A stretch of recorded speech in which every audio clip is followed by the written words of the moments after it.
Hello, baseball fans, and welcome to this broadcast of Lamar Viking Varsity Baseball, brought to you by the Lamar Viking Baseball Booster Club. I'm Bill Frawley, going to be bringing you the play-by-play tonight. I'll also be doing the in-house PA announcing, and with me tonight, Al Qualman, as most of the time he is, doing the color commentary and all the good spotting and facts and figures. Al, how are you doing tonight? Great. How you doing, Bill? Man, I'm doing well. Spent the week up in Chicago. It was cold up there. It was wet Thursday when I was coming home, but what a nice day it is here. Windy City. Windy City. And you know, that city is not called the Windy City because of weather. The nickname came because of the politicians back in the 1800s. They just blowing a lot of hot air and wind. Yep, that's not a lot of people know that, but it is a very windy. It's a very windy place, especially downtown. All those skyscrapers do make some wind tunnels. But aside from all that, it's a little breezy here off and on in Arlington, Texas at the Lamar Viking Diamond here on the campus of Lamar High School. I was raising the flag earlier, and there was a straight wind coming in from the southeast, blowing the flag straight. Now we're watching the flag, and it kind of gets a little bit breezy here and there. The wind is coming in, though, right now, so minimizes the chance for the long ball probably. Rain's supposed to be coming later tonight, hopefully after 9:30 or 10 when this game is over. I do see some clouds building up off to the south and west, but hopefully it doesn't get in the way of us having a ball game tonight. Overall, really good weather for tonight's game, and both teams are warming up. Trimble Tech right now on the field going through their warm-ups, and they in their Kelly green, and Lamar is in their standard gold and white over there, so they're looking good. Yeah, white hats, white shirts, white pants. I think the kids these days call that icy. Icy when it's all the same color. Yeah, but you know, that might have just been last year, so it changes. But anyway, yeah, so it'll be easy for us at least to tell the teams apart. Now, if you are watching the video part, we have been experiencing some challenges with buffering of the signal. One thing we've tried to do is minimize the picture size. Because it's going out over YouTube, we are required to at least put out some kind of picture. We know even when the picture is a little bit more full size, you still kind of see what's going on. But basically, the audio, we're going to paint you the play-by-play and paint you the best picture of the game that we can. Now, these two teams faced off over in Fort Worth at Trimble Tech on Tuesday night. The Vikings were victorious 13-6 in an interesting game where the Vikings got out to a 9-0 lead in the first inning. And Al, talking to the Trimble Tech coach before the game when I got the lineup, and he said, man, I hope we have a better first inning. He got our starting pitcher 9 runs before the first out was recorded. So a challenging their deal. As he said after that, they won the rest of the game 6-4, but the final score 13-6 in favor of the Vikings. Yeah.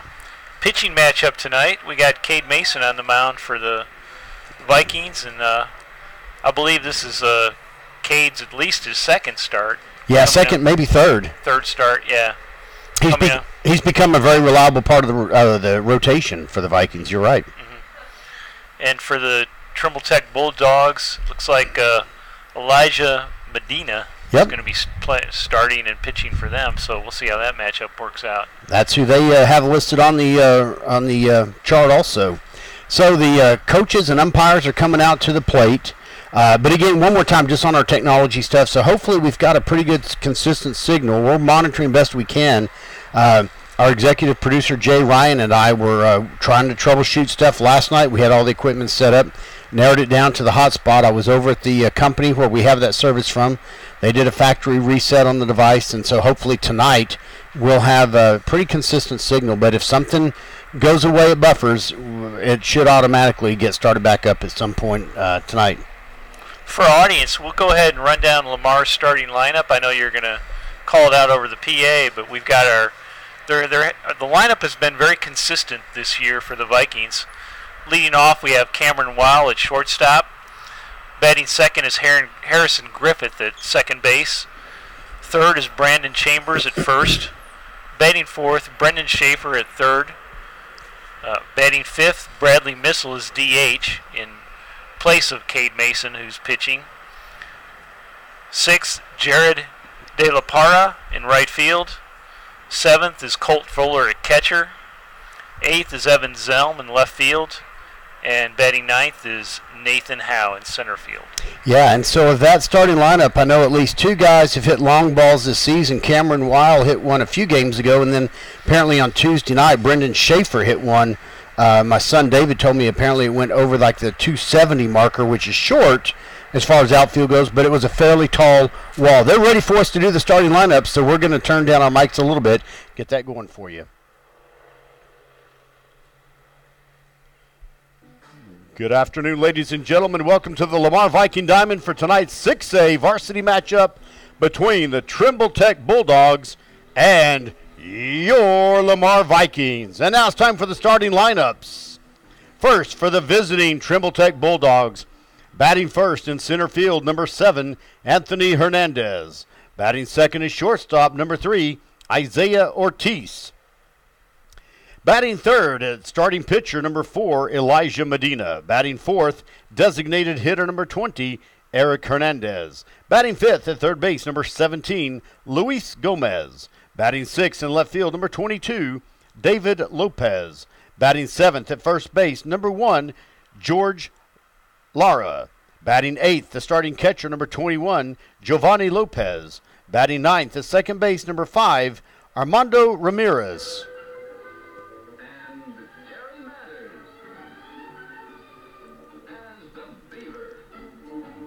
The Bulldogs are led by coaches Reed and Barry. And now, ladies and gentlemen, the starting lineups for your Lamar Vikings. Batting first, the shortstop, number 2, Cameron Weil. Weil at short. Batting second, second baseman, number 7, Harrison Griffith. Griffith at second. Batting third at first base, number 15, Braden Chambers. Chambers at first. Batting fourth at third base, number 14, Brendan Schaefer. Schaefer at third. Batting fifth, designated hitter number 16, Bradley Missile. Missile, the DH. Batting sixth in right field, number 9, Jared De La Parra. De La Parra in right. Batting seventh, the starting catcher, number 13, Colt Fuller. Fuller behind the plate. Batting eighth in left field, number 1, Evan Zelm. Zelm in left. Batting ninth, the center fielder, number 11, Nate Howe. Howe in center. The rest of your Lamar Vikings are Ben Sudbury, Juan Rosa, P.J. Garrison, Zach Hall, Drew Gladback, Jackson Walker, and Preston Gomez. They are led by coaches Evans and Kino. And now, ladies and gentlemen, would you please rise as you are able. We honor our nation's flag, remembering all of those who have served our country to protect and defend our freedom as we play the national anthem.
Baseball fans, game is sanctioned by the University Interscholastic League, being played according to all of its rules and regulations. Please remember, good sportsmanship is not only shown on the field by the umpires, the coaches, and the players.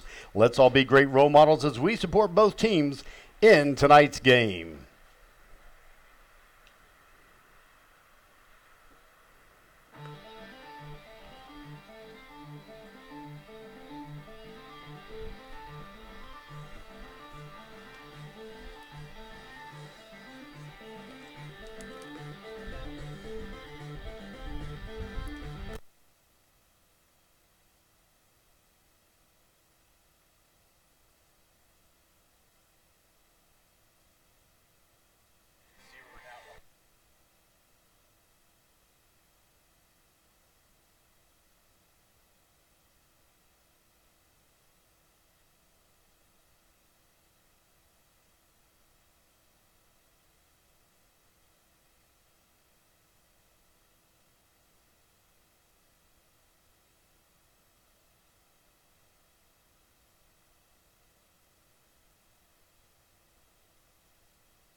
Leading off in the top of the first inning for the Bulldogs, number 7, center fielder Anthony Hernandez. Well, Al, here we go. Baseball's about to start. First pitch of the game coming from Cade Mason to the leadoff batter, Anthony Hernandez. Left-handed batter for the Bulldogs. Left-handed pitcher for the Vikings, so lefty-lefty matchup to start off with. Tonight's first pitch temperature, 78 degrees.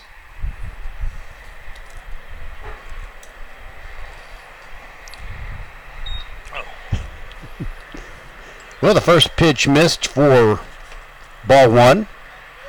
And the second pitch gets in there for strike 1. So 1 ball and 1 strike. Have to see what the Vikings can do. You know, they started off in the top of the first again last Tuesday night over in Fort Worth, got out to a 9-0 lead. Hopefully they don't have a role reversal tonight, and we can. There's a fly ball that goes out into left field, being chased by Evan Zelm, and he's caught it at the foul line for out number 1. So a good start there for Mason. Get the out to left field.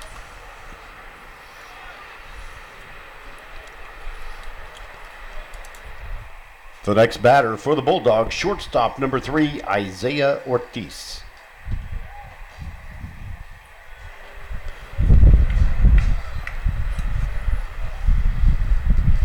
So now with nobody out, nobody on. Excuse me, 1 out, nobody on. First pitch, high fly ball. Mason looks like he's going to take it just off the mound. No, it's going to be the first baseman, Braden Chambers, that brings that one in. So now, with only about, what's that, the 4th pitch, I think, of this inning? Third pitch, 2 quick outs. Okay, third pitch.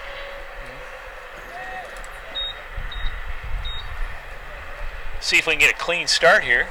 1-2-3 inning to start it off. The next batter is the pitcher, number 4, Elijah Medina.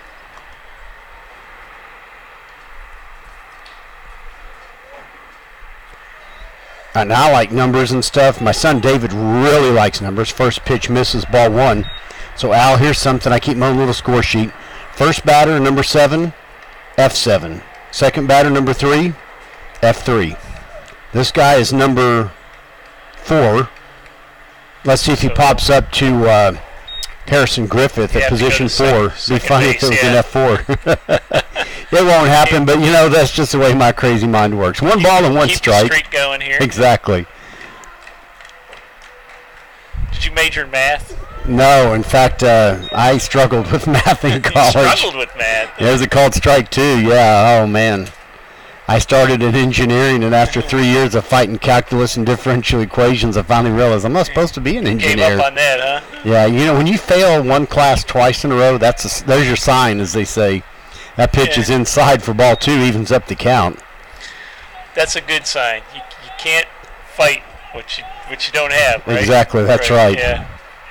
Back then, tuition was $4 a credit hour, so you could afford to change once or twice. There's a foul ball that goes just back over the broadcast booth. Medina getting a piece of that, just barely got a piece of that outside corner. Good pitch by Mason. Mason showing really good command here early on.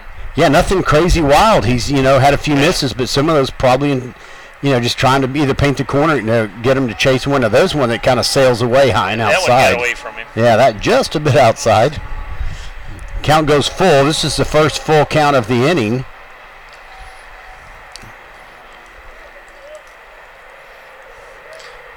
See if Cade can get something in the strike zone and at least make Medina hit it. We'll see here. Here comes the payoff pitch. High fly ball that's going to go foul out of play over toward the soccer field behind the visitor stands. And the count stays full at 3-2. So Medina hanging in there. That's his second foul ball on a 2-strike pitch.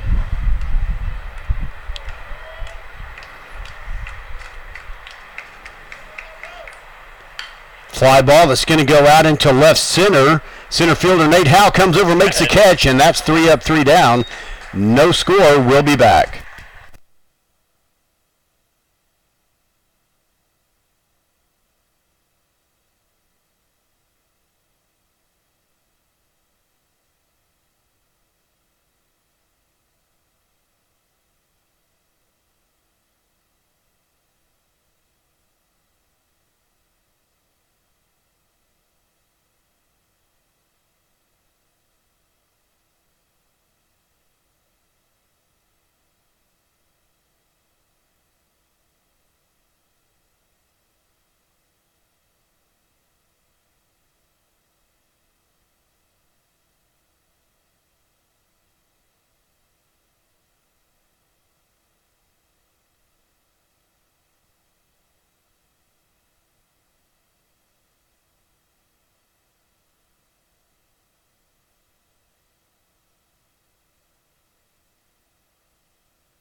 Leading off for the Vikings in the bottom of the first inning, shortstop number 2, Cameron Weil. All right, Al, so the defense did their thing in the first top of the first inning, 3 up, 3 down. Now let's see if the Vikings can do a little bit more of what they did to start off Tuesday night over in Fort Worth. First pitch to Cameron Weil, misses a little bit high for ball 1. Viking lineup is capable of putting a lot of runs on the board at any point in time. They're all very good hitters. Yeah, and I want to say there's a line draw, a fly ball out to center field, but it's played by the center fielder, Anthony Hernandez. Yeah, well hit ball. That's going to be out number 1. Hit that on a line, and it went right to the center fielder. The next batter for the Vikings, second baseman number 7, Harrison Griffith.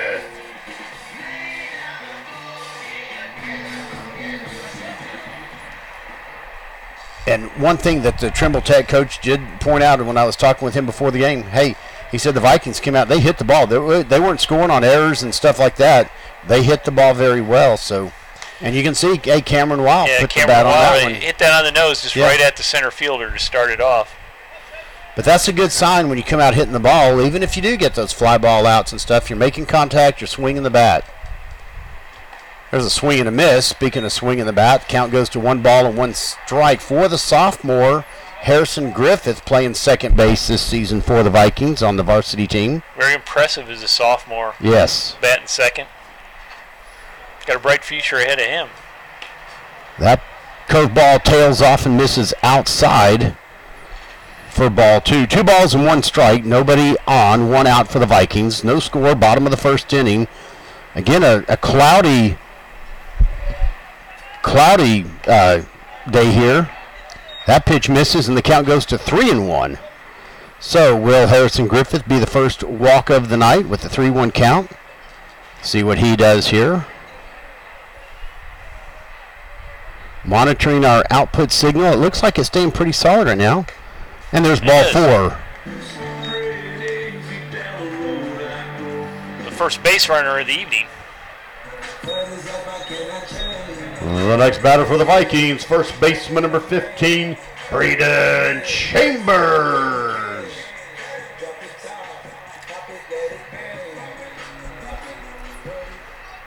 So the first base runner of the evening, Harrison Griffith. And I'll tell you, Al, he's a fairly quick guy. I wouldn't be surprised if we don't see him steal second here sometime during Chambers at bat. He swings and hits 1 foul out of play. I think it's going to be out of play. Did he get it?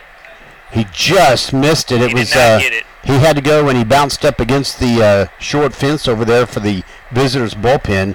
It did land inside, foul territory in the field, but that was right fielder Gustavo Silverero for the Bulldogs. He made a great try at that. Made a good run. He was just got squeezed up against the fence out there and couldn't come away with it. There's a throw back to first. Griffith with a pretty decent lead. He dives back safely. Good move by Medina. Thanks for noticing me.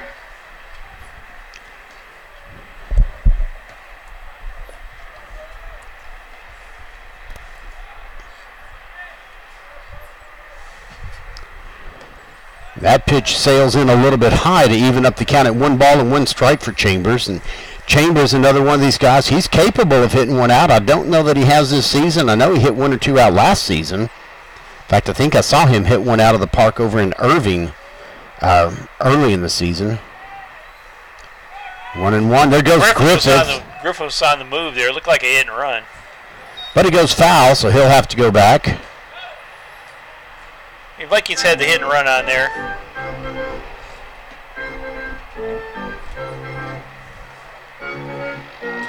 All right, 1 ball and 2 strikes. Chambers steps back up into the batter's box. Griffith getting a pretty good lead out to where the curve of the grass is. Throw back over. He slides back. That's a closer one. Yeah, but he slides back safely. I think he's found his limit.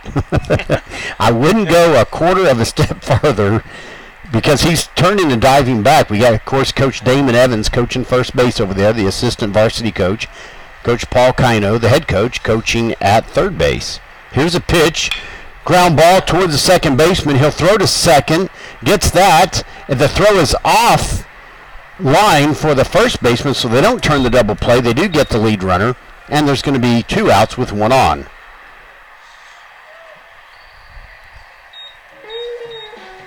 The next batter is number 14, third baseman Brendan Schaefer.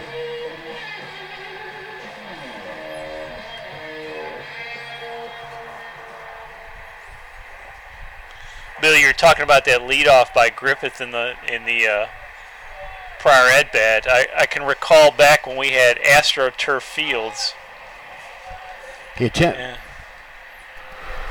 Schaefer attempts a bunt there, misses, and it's going to be no balls, 1 strike. Yeah, go ahead. The AstroTurf Field, and you had that cutout around first base. Yeah. And the lead was always if you could get 1 foot outside of that cutout.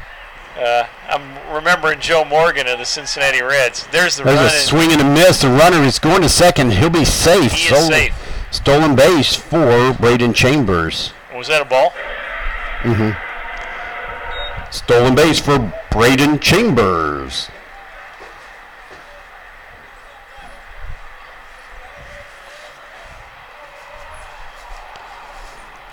So now Griffith in scoring position, taking a little bit bigger lead. That ball sails out for ball 2, 2 balls and 1 strike. No one holding him tight at second base.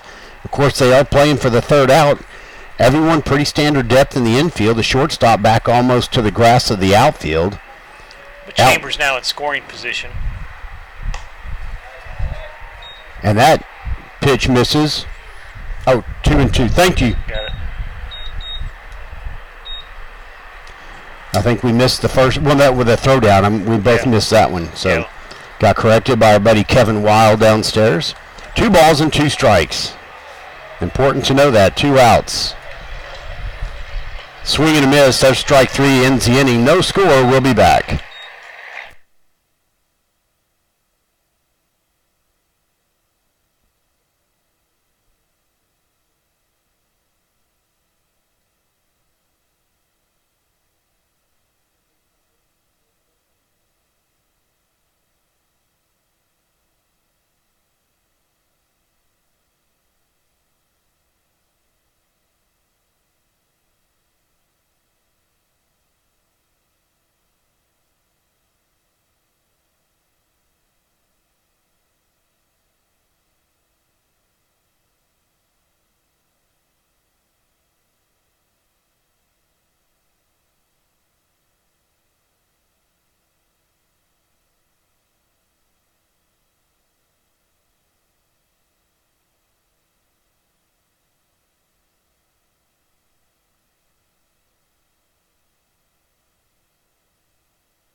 Leading off in the top of the 2nd inning for the Bulldogs, number 20, designated hitter Eric Hernandez. Okay, Al, this is their cleanup hitter, the number 4 hitter, because they went 3 up, 3 down in the top of the 1st. See what he does. First pitch, fly ball to straightaway center field. Nate Howe comes up and catches that one. 1 pitch, 1 out. That's the way you like to see it start off. Howe took 1 step in there and then just moved back, so it's really hit right at him in that. The next batter for Trimble Tech is third baseman number 17, Luis Gomez. So Luis Gomez comes up to the plate now.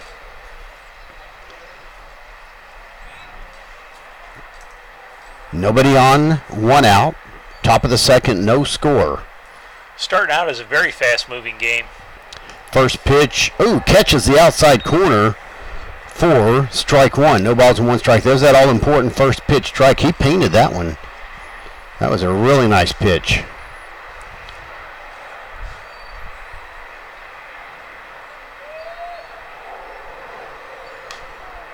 So I think that was almost in the same place, maybe a little bit further outside, but the batter, Gomez, thought, I better go ahead and reach out for it, and he fouled it off. So now, no balls and 2 strikes.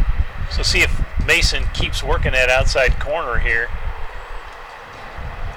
So far, excellent command. Mason showing excellent command.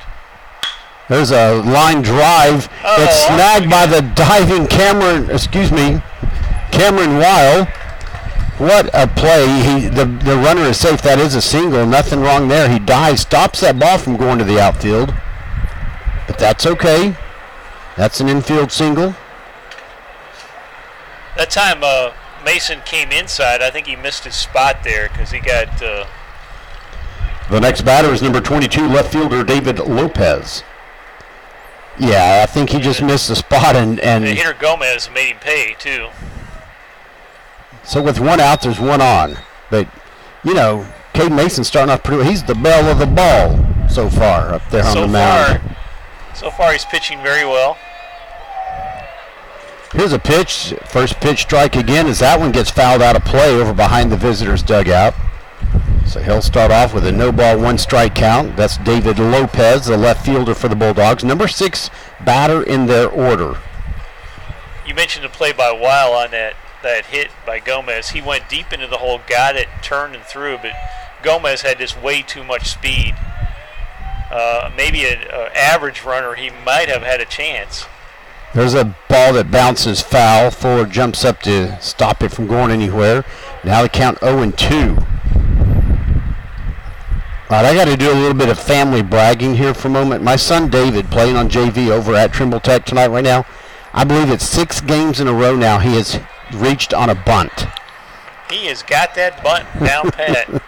That guy can bunt. It's at least 5, and I believe it's 6 games in a row that he has reached on a bunt. I told you I wanted him to teach Joey Gallo how to bunt. Although Gallo's starting to learn how to hit over there to left field. So. And then he reached, and then he stole second, and then he scored. Oh, that's got to be a... That was a bunt attempt. That's a strike 3. Yep, that's a strikeout. Yeah, that's a strikeout. Struck him out. The runner can't move up. Yeah, the runner's being told to go back to first. The next batter for the Bulldogs, first baseman number 1, George Lara. I don't really understand what Trimble Tech was doing there. Maybe he missed a sign, but that doesn't really make a lot of sense to try to bunt on a 3rd strike, particularly when he missed one other one. Yeah. Yeah. And the runner's on first, not second, but I don't know. Anyway, here comes the new... Cade Mason throws to first, and runner gets back in plenty of time. That runner's number 17, Luis Gomez. Yeah, they're watching Gomez. He's got speed.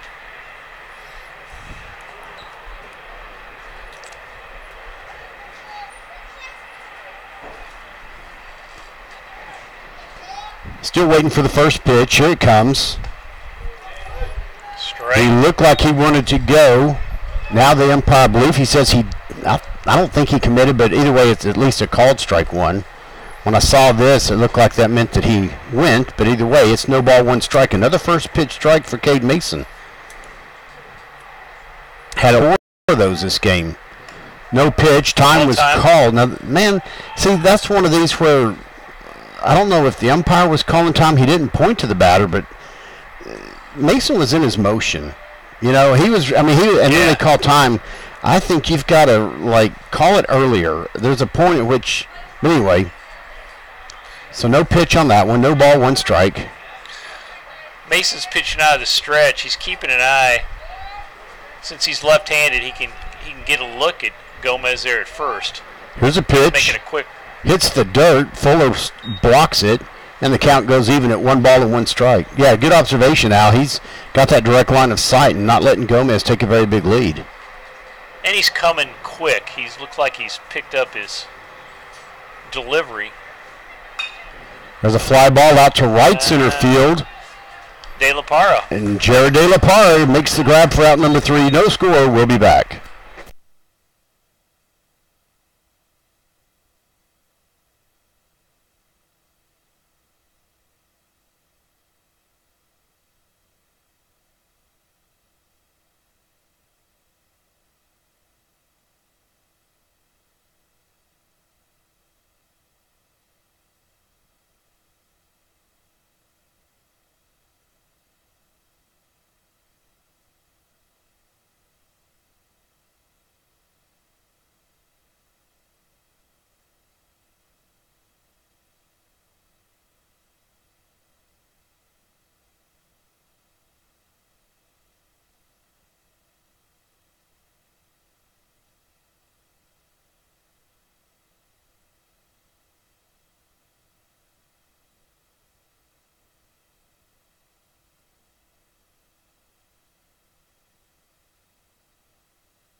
Leading off in the bottom of the second inning for the Vikings, number 16, Bradley Missile.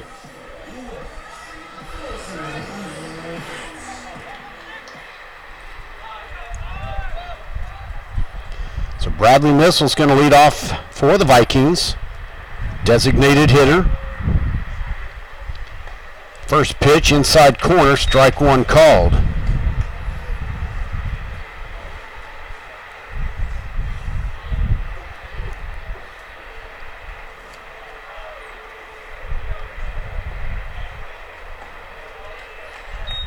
Swing and a miss on that second pitch. Count goes to 0-2.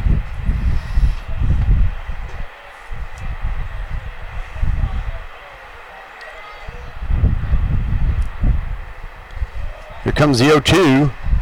Just misses upstairs, ball one. 1 ball and 2 strikes to Bradley Missile.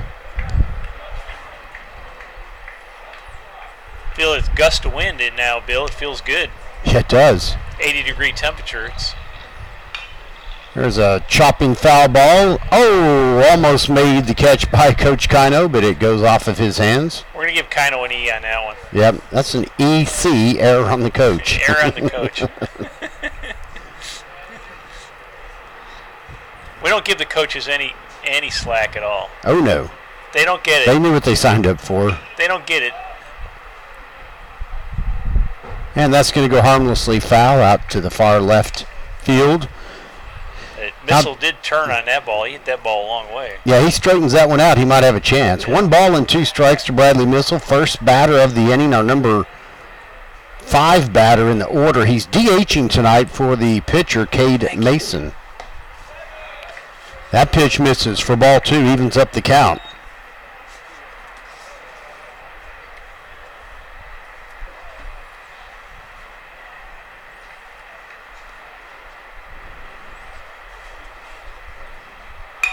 Line drive that's going to go out into short center field. That's a base hit. That's going to go. Missile's going to go to second. Here's going to be a play. He slides plenty safe. We'll give him a double on that one.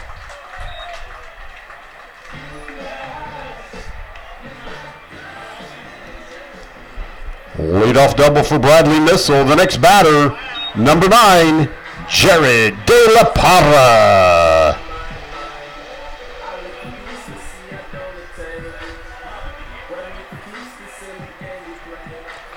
So the first hit for the Vikings, that evens the hits up at 1 apiece here in the bottom of the second.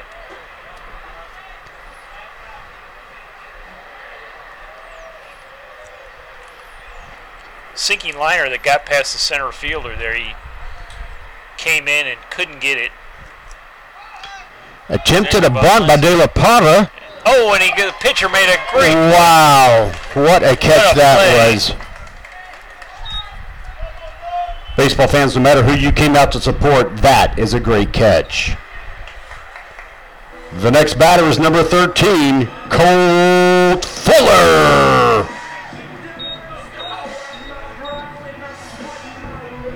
The bunt got up in the air, but the pitcher Medina just did a flat-out sprint, dove for the ball, and caught it right along the third baseline. So a great play to get the out.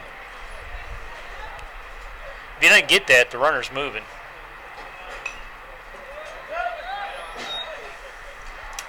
If he doesn't get that, the batter is safe, and Missile is moving to third, so we'd have runners at first and third with nobody out. So really good play by the Trimble Tech pitcher.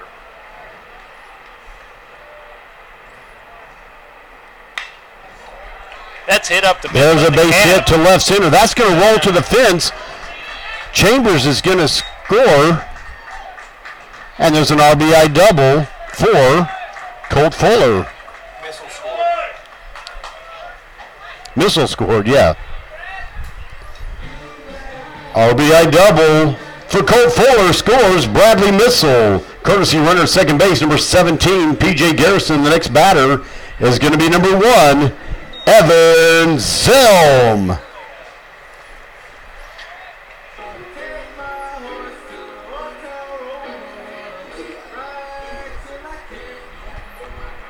Fuller hit that ball into left field gap all the way to the wall. So, well, that ball is, it went away just like a little white dot going off toward the fence. You know what I'm saying?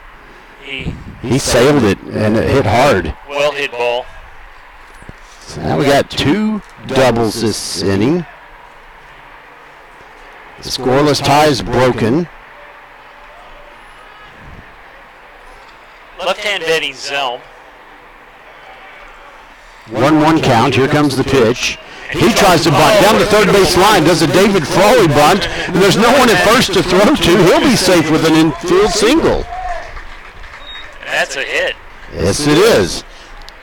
Yeah, the first baseman charged, and there was nobody covering at first, so even if the third baseman could make a play, there was infield single for Evan Zelm. The next batter is number 11, Nate Howe.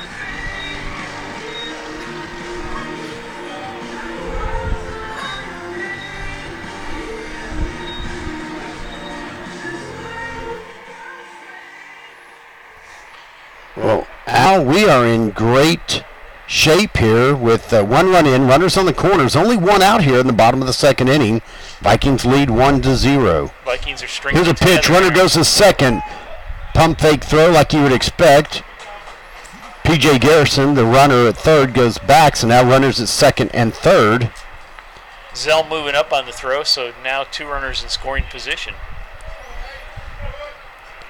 Got a chance for something big to happen in this inning. We already have 1 run across. No balls, 1 strike. Now the infield is moving in for Trimble Tech. Yeah, they're going to watch that small ball again. There's a swing, and it goes foul just past Coach Kino down the third base line. Well, I'll tell you what, if he had straightened that out just about 3 feet to the right, you got a base hit, and you got at least 1 run in, probably 2. They count now, no balls and 2 strikes for the center fielder, Nate Howe. Another sophomore playing at the varsity level. Hopefully we've got 2 more years of seeing Nate Howe. Yep. Here's a pitch outside, ball 1. Now Medina was heading the count there 0-2, so kind of had 1 to waste there. Yeah, has at least 1 more to waste. Yeah.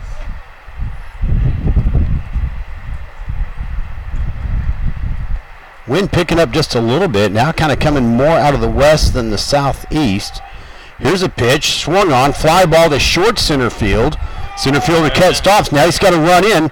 He makes the catch, nobody tags, it wasn't hit deeply enough. Wasn't hit deep enough to tag. And there's out number 2.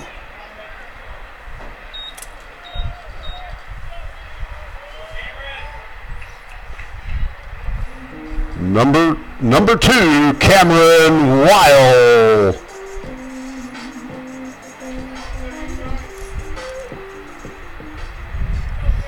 So first time up, Cameron hit the ball in the nose, but right to the center fielder. Runners in scoring position. Here's the first pitch to Weil, misses outside for ball 1. Medina having pretty good control tonight overall, like Cade Mason, our pitcher, but he's letting a couple of them get away outside, and that's sets up Weil here to start off ahead in the count. 1 ball and no strikes. I was wondering if they might pitch to Weil here with first base open, but it looks like they're going to do it. Ooh, inside. He looked to almost show a defensive kind of bunt thing. That ball comes inside. It's 2-0, yeah. I think he was trying to make sure that didn't clip his knee or shin. All right, now 2 balls and no strikes. Hitters count for sure here.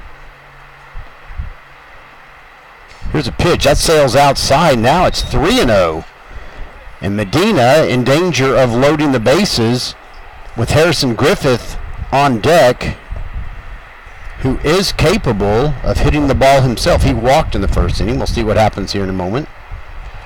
3-0 pitch, red light on, and a called strike 1. So it goes to 3-1, much like you'd expect on a 3-0 pitch by a good pitcher. Still being very careful. Medina's being very careful with Weil here. Here's the next pitch, and that's ball 4, and the bases are loaded for Harrison Griffith.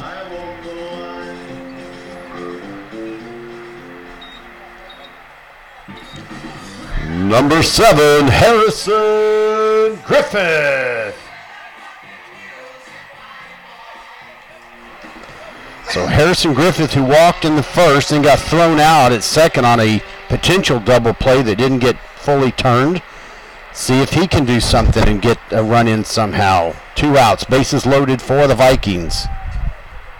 Big at-bat here early in the game. First pitch misses high for ball 1, or as we might say, ball 5. Ball 5. Weil walked on 4 consecutive pitches. So there's the 5th ball. No, I take it back. There was a strike because it went to 3-1. My bad. Right. So we're back to ball 1. Well, or ball 2, but yeah. Here's the next pitch. That's low. Ball 2. Now Griffith with a hitter's count, 2-0. Potentially something big can. Maybe Harrison Griffith will be the belle of the ball and hit a grand slam home run, as they say up in Jersey.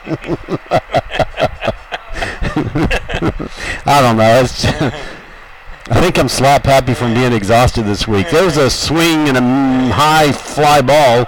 The second baseman's calling for it. Man, that ball went up in the stratosphere. He catches it, and the bases are left loaded by the Vikings. 1-0 Lamar. We'll be back.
Leading off for the Bulldogs in the top of the 3rd inning, number 21, the catcher, Giovanni Lopez. All right, we're going into the top of the 3rd with the Vikings leading out 1-0. They just left the bases loaded after scoring one run in the bottom of the second. First pitch strike there by Cade Mason. I've got him at least 5 so far for the game. So he'll start off with a pitcher's count, no ball and 1 strike, to the right-handed catcher who hits it high in foul territory. Colt Fuller giving chase, but it's going to go just behind the visitor's dugout, and the count goes to no balls and 2 strikes. So, Bill, we have Mama's Pizza here. Yeah, you just had a slice. I just had a slice, and it was great. Some pretty good stuff right there. That's why I had a little delay coming back there. Hey, that's okay. That's understandable. All right, speaking of delay, after that foul ball, we're back ready to play ball again. No balls and 2 strikes. Here's the pitch inside. A little bit of elbow music there, and it goes to 1-2. Tell you our listeners need to come out just for the Mama's Pizza. Or the Isbell Burgers that James Isbell grills up every week for us. You know, I got to tell you this. James Isbell, if you don't know that name, there's ball 2. You're going to learn that name over the next 4 years. His son is on the freshman team. That guy comes up here every game and gets the concession stand opened up, fires up the grill, cooks the first set of everything, and then if his son, like tonight, is playing over in Fort Worth, he goes over to Fort Worth. There's a ground ball that goes over to the third baseman, throws across a diamond, and in and out of the glove of Braden Chambers. We'll have to call that one an E3.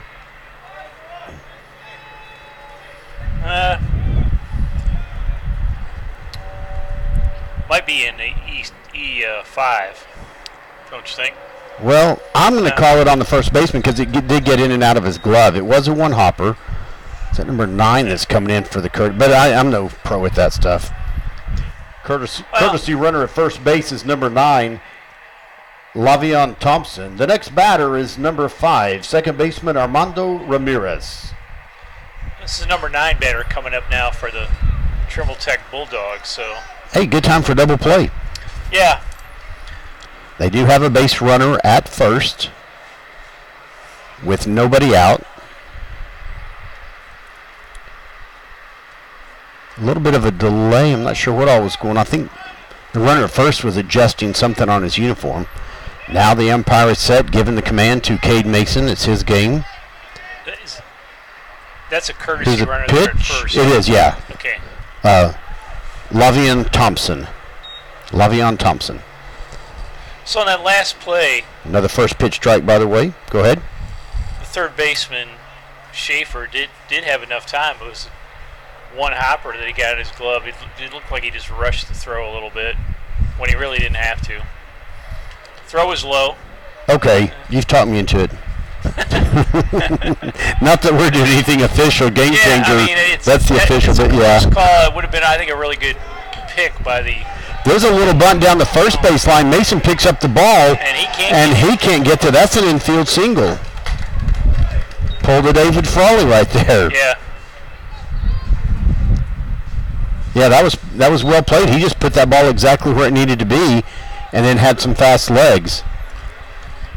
So the Bulldogs here are set up. The next batter is number 7, Anthony Hernandez. Bulldogs here are set up. They've got their 8 and 9 batters on. Yeah. And now their leadoff batter is up. So.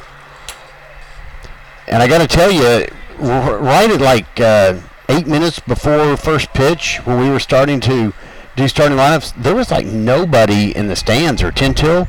And now there's a pretty good crowd for both teams. I'm impressed with the number of people from Trimble Tech that have come over to watch their kids and neighbors and relatives play. And we've got a decent crowd for Lamar. First pitch, it looked like he was thinking about bunting. He pulls back, and it's ball 1. So 1 ball and no strikes to the leadoff hitter, Anthony Hernandez, with nobody out. And like you said, Al, the number 8 and 9 batters reached. It's a fashionably late arriving crowd, Bill. Just like the Rangers. Yeah. Yeah, fashionably late. Fashionably late. That's what I like to tell people when I go to work at like 9 o'clock in the morning. I'm just fashionably late. Fashionably late. And to make up for it, I'm going to leave fashionably early. Looks like Kino's now going to come out and talk to Cade Mason. He got behind. Now he's behind 2-0. Yeah, he's still got fairly decent control. He's not doing anything too wild, but and I'll tell you, I've known Cade Mason for a while, and he's the kind of kid, I don't think this gets in his head too badly to start off, with the first two on, but it never hurts for the coach to come out and just give him a little bit of reassurance and say, hey, just remember, we're still up. You got a job to do. Throw strikes. Let your defense help you out, Focus on the hitter. That's all you can do. And I like Coach Kino and Coach Evans. Every time after we win a game, I'll go up and say, hey, Coach, great game. He goes, well, the guys did it. I didn't do anything. Yeah. And he gets full credit. And then if there's a loss, you go, well, I probably could have done something different. He's really good. Here's the 2-0 pitch. Bunt showed, pulled back. It's 3-0.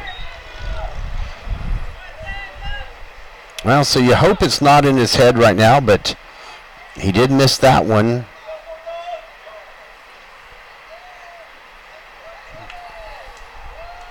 Taking his time, though, that's a good thing. Here's a pitch. That's in there for strike one. And Hernandez was not bunting there. No, I think he was taken all the way. Yeah.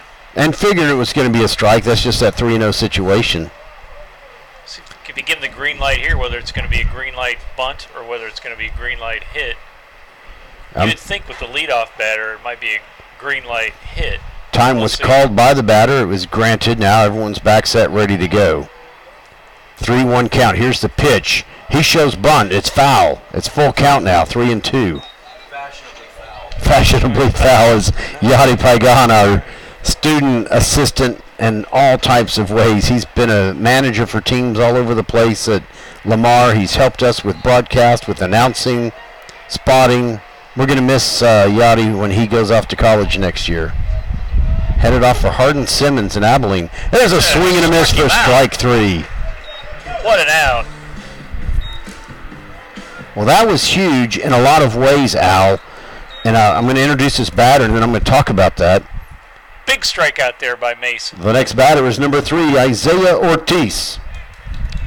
Okay, let me count the ways. Number 1, that's the leadoff batter with 2 on. Number 2, Cade Mason was starting to struggle just a little bit there. He got to 3-0, right?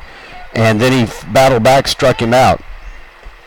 And there's a first pitch strike. It looks like he's back in form now. That's at least 7. That was a huge strikeout.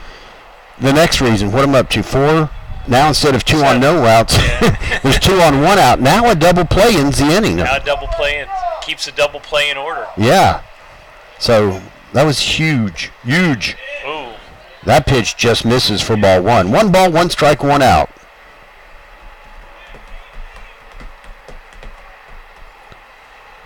Clouds moving in a little bit more, but kind of slowly. I think we're going to be okay as far as rain goes. It's not supposed to hit till later tonight. Mason taking his time on the mound. 1-1 pitch. Here it comes. Fly ball to left field. Evan Zelm has it played. He catches it. That's out number 2. And the runners can't advance because it was over to left field, and he would have been hosed at third. So that's a great out there. So Mason coming back from first 2 batters getting on base here. He can get out of the inning here. The next batter is number 4, Elijah Medina. Back-to-back outs. Yeah, back-to-back outs after 2 get on in a row. So now there's a lot of ways to end this inning with no damage. Several ways to get the third out here.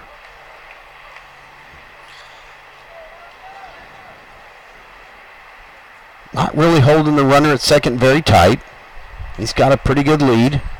So the infield can take their pick on any base if it's a ground ball.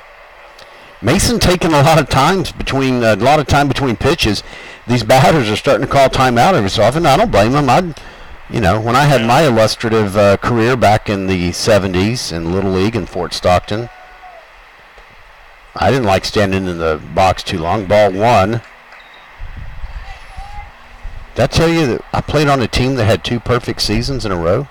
How's that? We lost every game 2 seasons in a row. And then I've been on teams like that. Then we won the first 2 games of the 3rd season, and we thought we were it until that next game. But in 3 years, we won 2 games. Man, after that second win in a row, we got in coach's pickup truck and went to Pizza Hut. That's when you could still ride somewhere around 1975, I think. So you're basically the Rangers every day. Yeah, there's a swing and a miss for strike one. 2 balls and 1 strike. Yeah, as Yachty just said, basically we were the Rangers. Well, they say that losing builds character, right? So if that's the case, I've got a lot of character.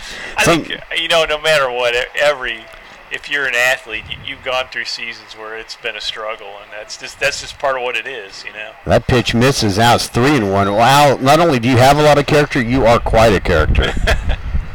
3 balls and 1 strike.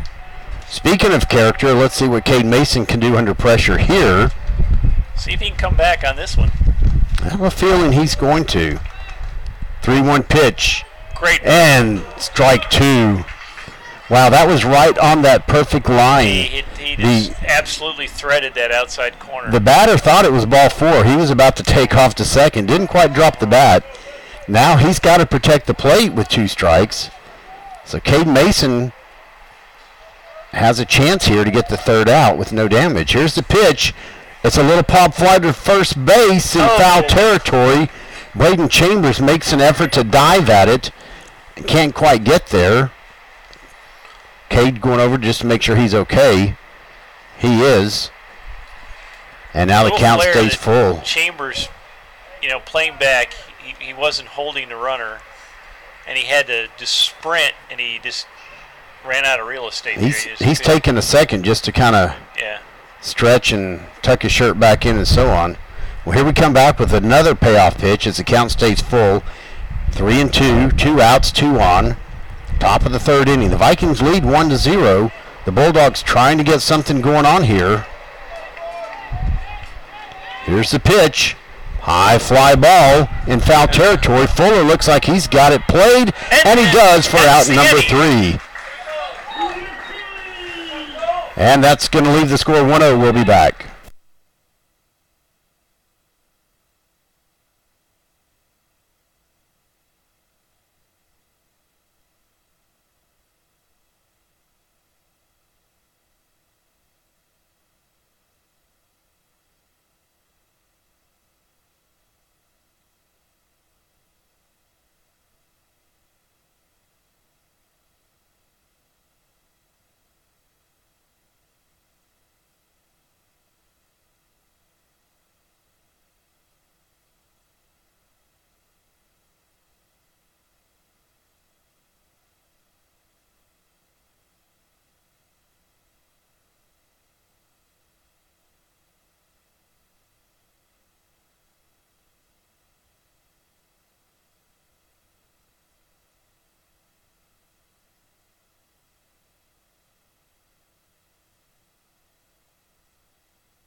Leading off for the Vikings in the bottom of the 3rd inning, it's number 15, Braden Chambers.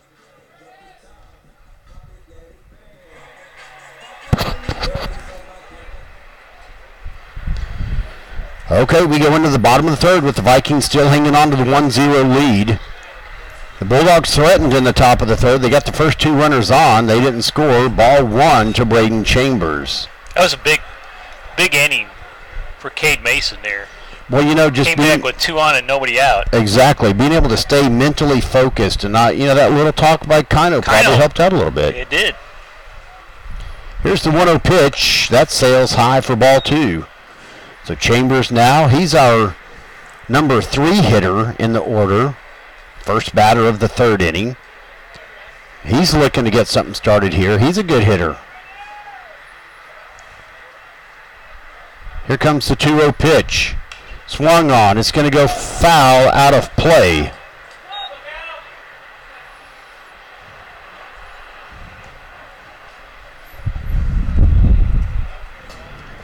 I heard a look out going from the stands there, so that's not good. I looked out the window, and it looks like no one got hit or anything, so everything must be good. Maybe it was the people taking tickets, though, over out past the stands. It was right in that vicinity, so they might have been in the line of fire there. Here's the 2-1 pitch. Fly ball that goes into right center. Right fielder looks like he has it played. He does make the catch for out number 1. That goes down as an F9 on number 15.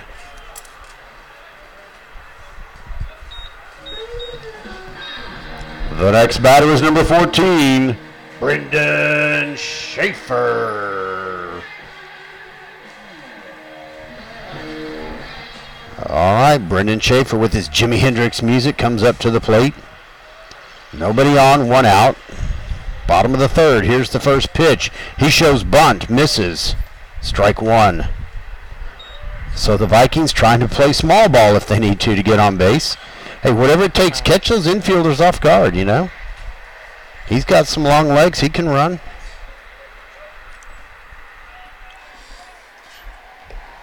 That ball inside, or that pitch inside for ball 1. Evens up the count at 1 ball and 1 strike.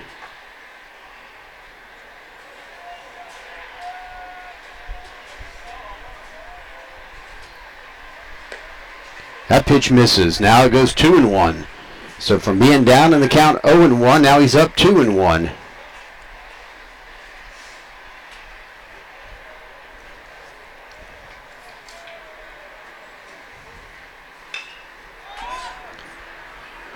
Foul ball that goes out of play into the bullpen for the Bulldogs off the first baseline. Counts at 2-2.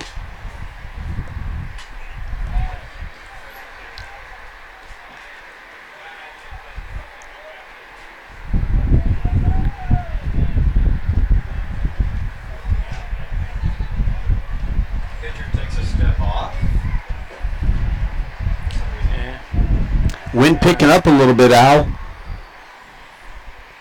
Yeah, it's now starting to just gust just a little bit. Here comes the 2-2. Swung on. It was a little bit toward the outside edge. Reaches out. First baseman comes into foul territory and catches it right in front of the visitor's dugout for out number 2. Go down as an F3 on number 14.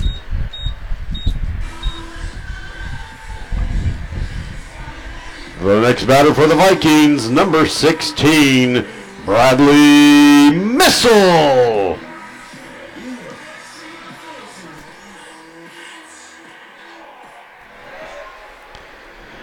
So Bradley Missile comes up to the plate. He had the leadoff double back in the 2nd inning and then scored the only run of the game. That curveball tails way outside for ball 1. Maybe he can start a 2-out rally here.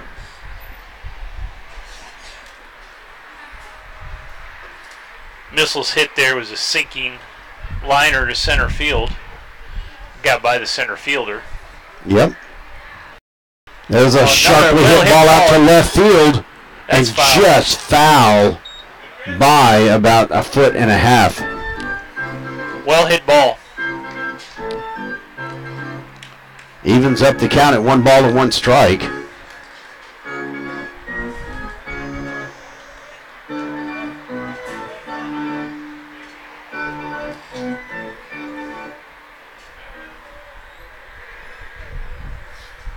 Just got word that the JV team won 9-8 over at Trimble Tech. There's a little looper that's going to go just over the second baseman. Yeah. That's a base hit for Bradley Missile. Base hit for Bradley Missile. The next batter is number 9, Jared De La Parra.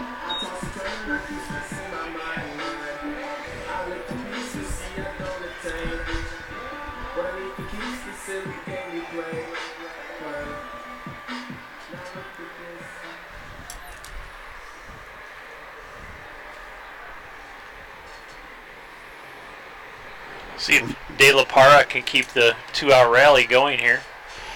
Bradley Missile has reached 2 innings in a row now. He's going to go on the first pitch. Foul ball. He'll have to come back to second. This word in just now from Trimble Tech. The JV Vikings have beat the JV Bulldogs 9-8. Congratulations, JV Vikings.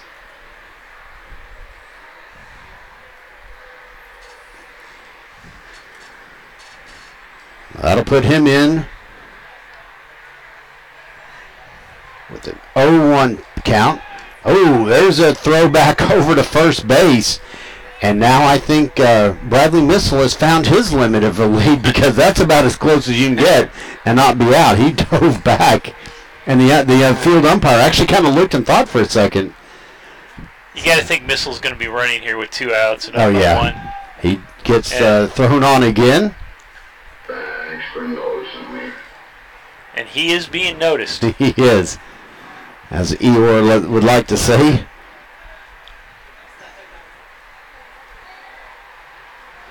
Okay, 0-1 count. Here comes the pitch. Swung on and missed by De La Plata. Oh, he gets away from the catcher. Too bad Missile wasn't running because he would have been safe. So Jared De La Plata now no balls, 2 strikes, 2 outs, 1 on. Bottom of the third, the Vikings lead 1-0. I think they're going to need more than 1 run to win this game. Both teams can hit the ball. I think so. Here's the pitch. Missile's going straight up into short left center field. The left fielder comes over. The center fielder thought he had it called, and that's going to be out number 3. 1 hit, 1 left on, nobody scores. It's 1-0. We'll be back.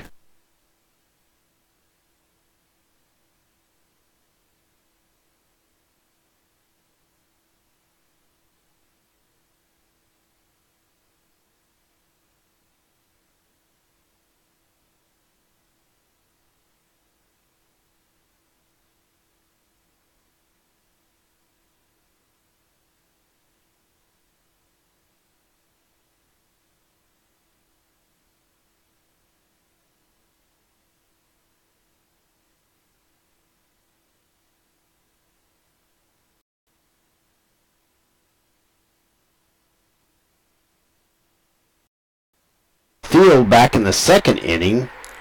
First pitch swinging. Yep. Cade Mason on the mound still for the Vikings. Here's the first pitch. Swung on and missed. Strike 1. Al, you haven't kept exact count, but that's at least 8 first pitch strikes for Cade. So he went through a little bit of a slump in the third, but he stayed in there mentally. The way, was it the old saying, baseball is 80% physical and the other half is mental. There's a ground ball hit to the third baseman. Nice. Line drive. Wow, line drive. Good catch. That was incredible.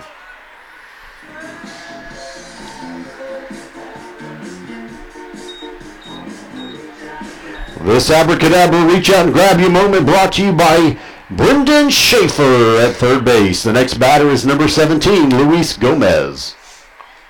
Yeah, like you, Bill, I thought that had 1 hop right off the plate, but it was a line drive that he caught. What a play. I mean, to stay that focused on it. And there's another first pitch strike. A little deceiving.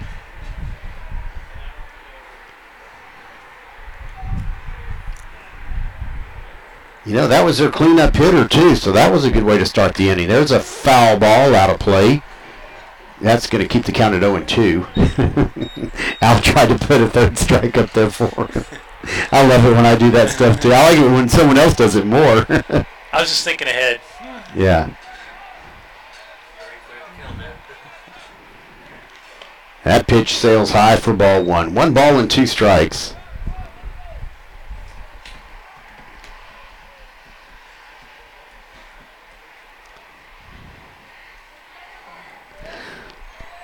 Infield, middle infielders playing deep back at the edge of the dirt. There's a fly ball that Braden Chambers is going to catch in foul territory for out number 2.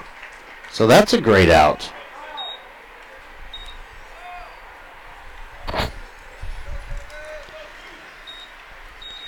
The next batter is number 22, David Lopez. Well, Al, what a turnaround here in the 4th compared to how the 3rd inning started for Cade Mason. First 2 batters out on very few pitches.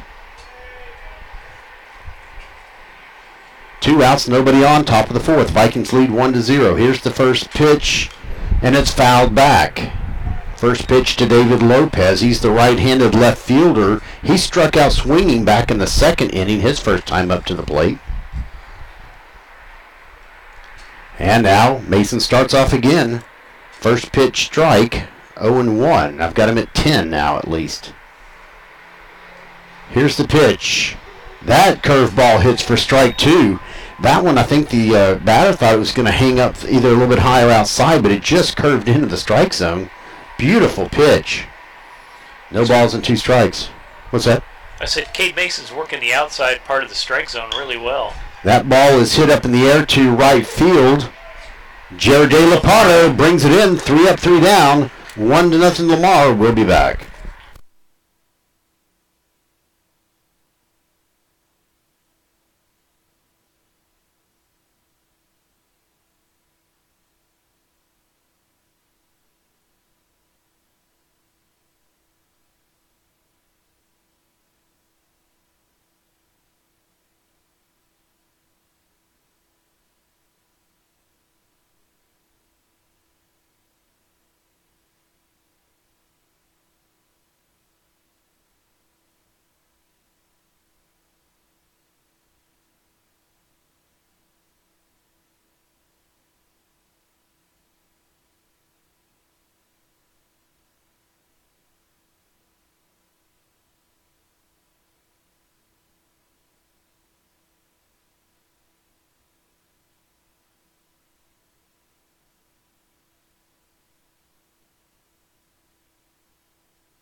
Leading off deep in the heart of Texas for the Vikings, number 13, Colt Fuller.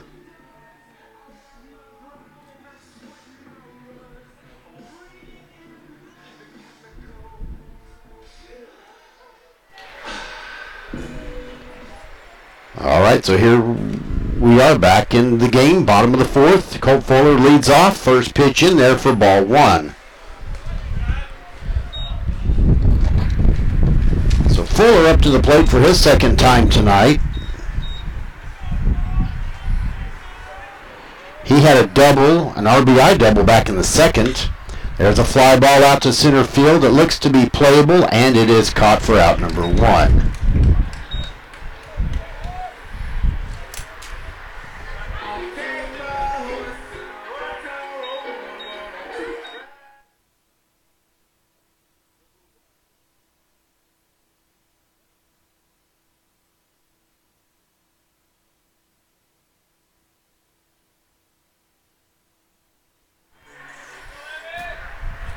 Evan Zelm steps up to the plate here in the bottom of the fourth. Got on with a single in the second inning. He was part of that left bases loaded. First pitch, strike 1 for him.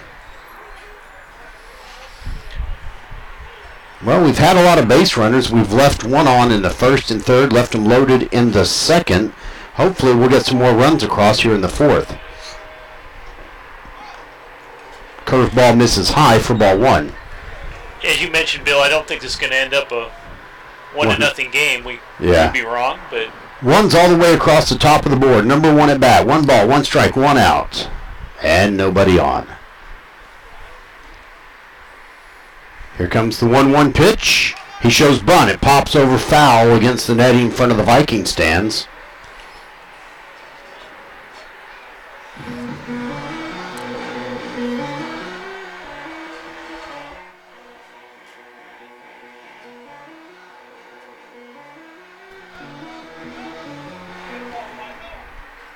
And now the count goes to 1 ball and 2 strikes for Evan Zelm, our left fielder tonight. Here's the pitch. It reaches out for it. It's going to go towards the third baseman, who makes the catch in foul territory for out number 2. 2 quick outs here in the bottom of the fourth.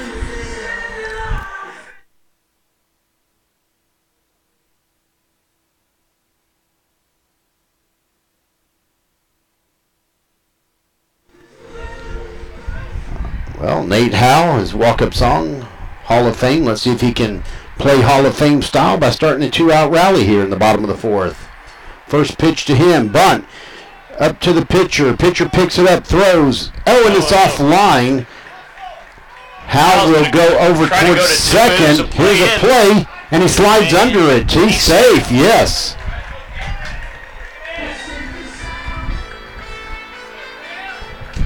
So he'll reach on the error and go to second on the error. Now we've got our leadoff batter up. But first, there's going to be a conference at the mound.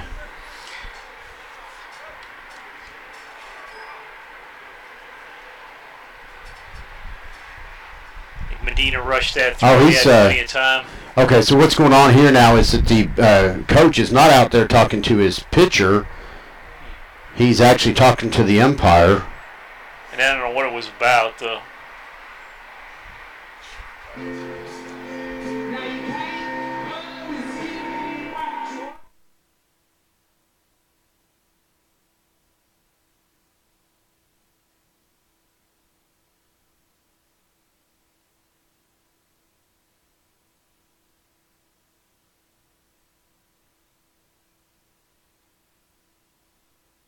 To Cameron Weil.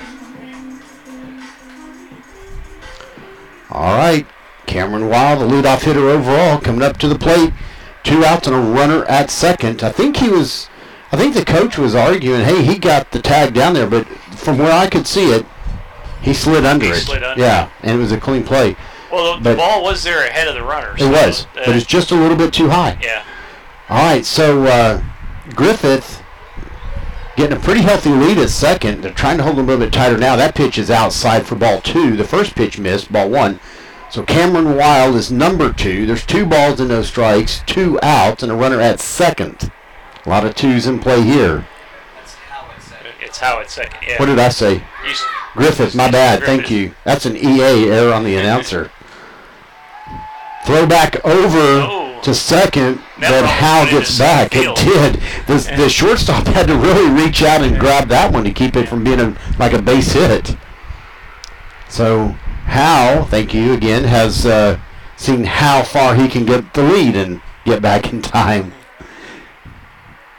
2-0 count. Here's the pitch to Weil. That catches the inside corner for strike 1. So will the 2-out rally get kind of carried on here? Because Hal got on with that error with 2 outs and moved to second on the throw. Here's the 2-1 pitch. Cameron Weil thought that was coming inside. He actually turned, but the umpire says no, inside corner, so it's 2 balls and 2 strikes. Now we've got 2s all the way across the board. We had 1s just a little while ago. Good poker hand up there on the board. Yeah, deuces, 4 deuces. That'll win you a lot of poker hands. Unless deuces are wild. There's a deep fly ball to right center. He got it. Oh, wow. What a nice catch out there. I thought that was going to just sail over his head.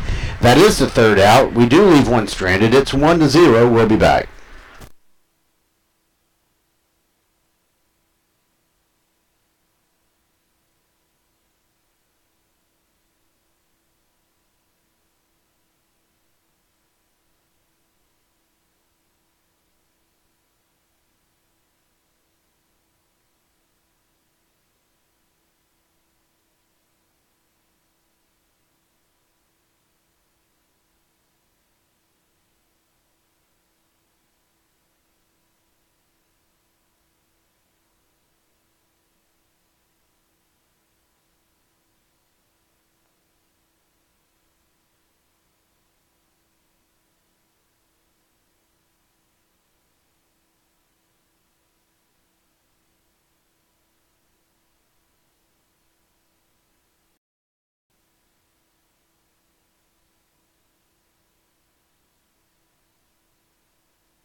Leading off in the top of the 5th inning for the Bulldogs, number 1, George Lara.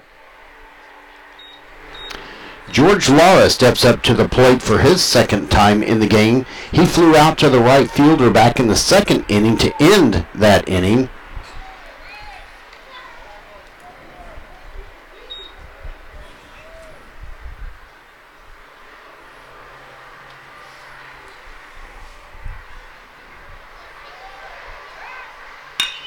Fly ball out to left field, perfectly played by Evan Zelm. He didn't have to really move.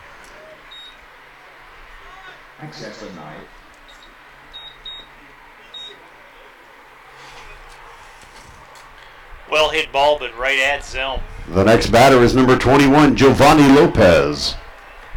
So Giovanni Lopez comes up to the plate. He reached on an error in the 3rd and was left stranded along with one other runner that inning.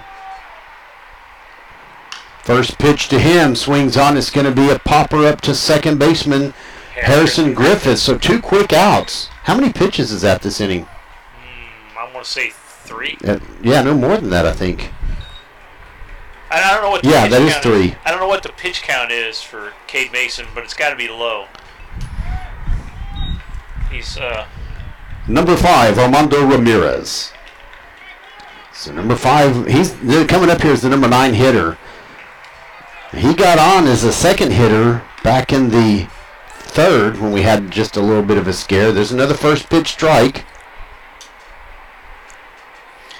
Yeah, Cade Mason's been very efficient with his pitches tonight. Got him with at least 12. I know I've missed 1 or 2. That curveball misses inside for ball 1. 1 ball and 1 strike. But nobody on and 2 outs here in the top of the 5th inning.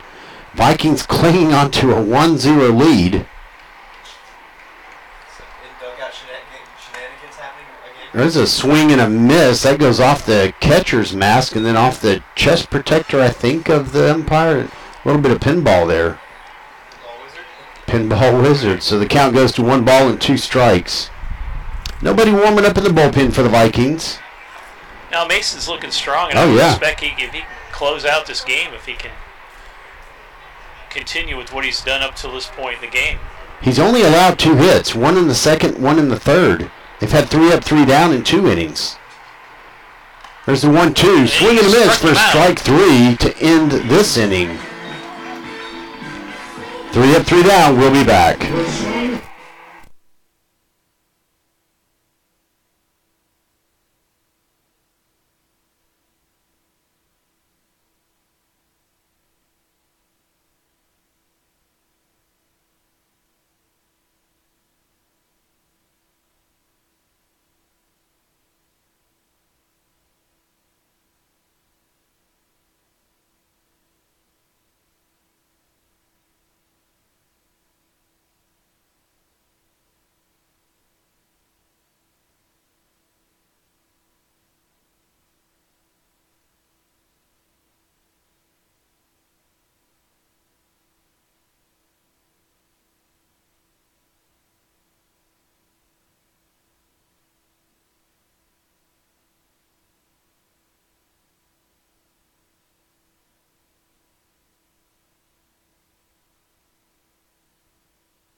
Leading off in the bottom of the 5th inning for the Vikings, number 7, Harrison Griffith.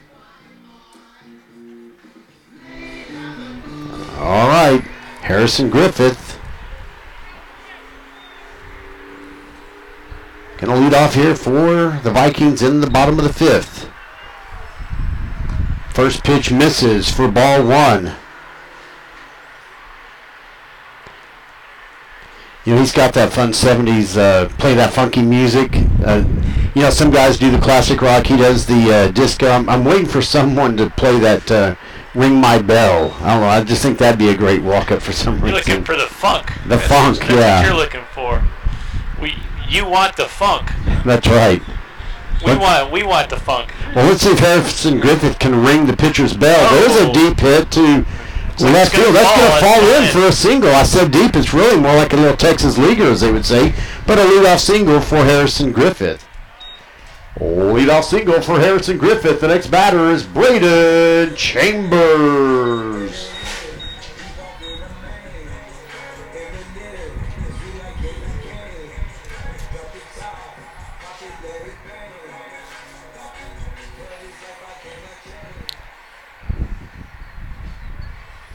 So Griffith starts off the inning with the single.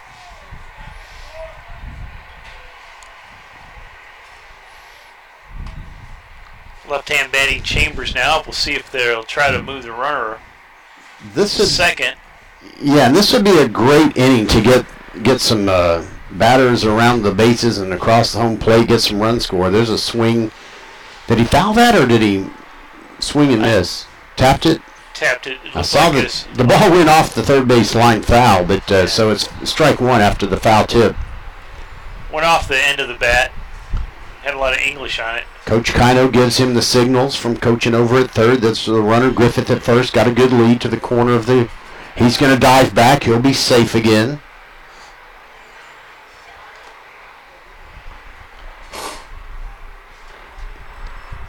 Good crowd here to see the Vikings host the Trimble Tech Bulldogs. This is the first year that we've had Trimble Tech in our district, so second time to play them. We beat them on the Tuesday night game, 13-6.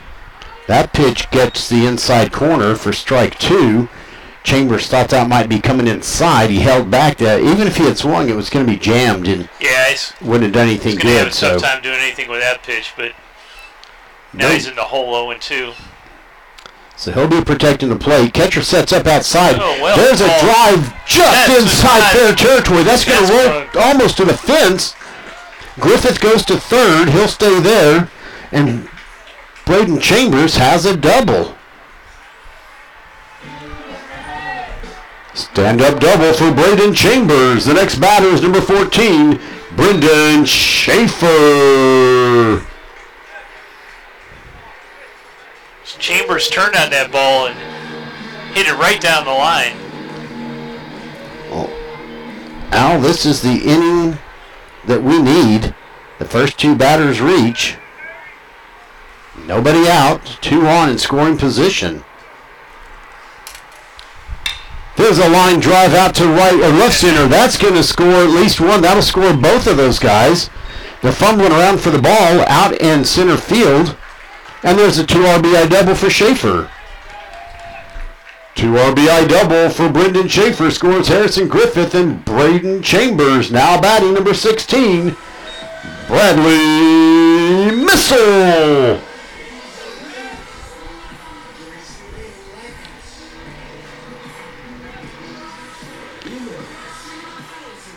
So now the Vikings starting to hit Medina. Yeah. Those 3 batters all with hits. Missile goes over to talk to Coach Kino. Now, I get a little tongue-tied sometimes. The middle 3 or these batters, number 15, the number 14, the number 16, couldn't they just do it 14, 15, 16 for me, if nothing else? So I always have to check myself. I think they need to change their numbers. This is number 16, Bradley Missile. The runner's going from second to third. There's a throw, not in time, and there's a stolen base for Brendan Schaefer. Stolen base for Brendan Schaefer. I believe that pitch was a ball. Low and outside. But I'm the same way. I get distracted when I see the runner going and I forget to watch what the call is. I think it's 1 ball and no strikes. Now a runner at third. 3-0 lead for the Vikings. There's a looper to short right field. It is caught. No tag on the play. Oh, now he's going to go with the overthrow at home, and he'll walk across or stand up across the plate. Scoring is Brendan Schaefer.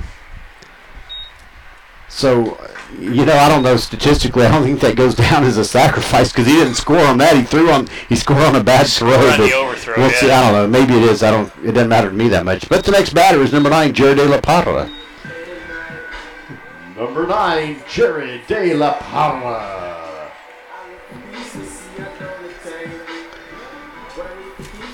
Well, there's the inning that we've needed.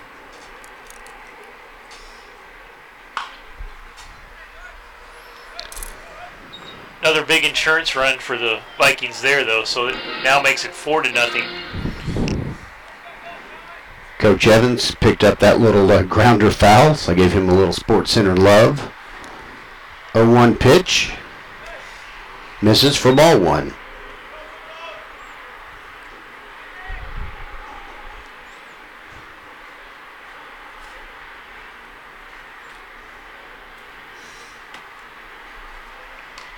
Foul ball the other way, over behind the Viking stands. The count goes to 1 ball and 2 strikes.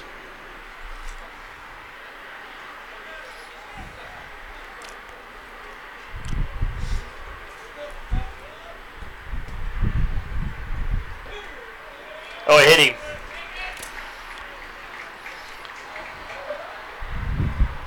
Whoa, that'll leave a mark. So that'll put De La Parra on first. Hit batter. And Colt Fuller coming to bat.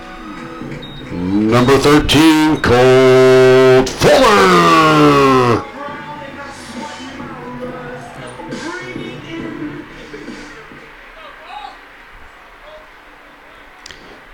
Colt Fuller flew out to the center fielder back in the 4th inning just a little while ago. Got a double in the 2nd inning. He swings, and that one goes back behind the umpire and the catcher to the net, and it's no balls and 1 strike. I don't see any activity in the Trimble Tech bullpen, so looks like they're going to go with Medina, at least for a little, through this inning. Looks like our JV team has returned to the ball field from Trimble Tech, if I see things correctly. See the bus out there? Well, I saw some players. Here's the 0-1 pitch. That's in there for strike 2, so no balls and 2 strikes. And I just saw an AISD bus going across the Davis Drive Bridge over I-30, so I think our victorious JV team just returned. Saw a navy blue jersey down there. Looked like Javi Fernandez, but I'm not sure.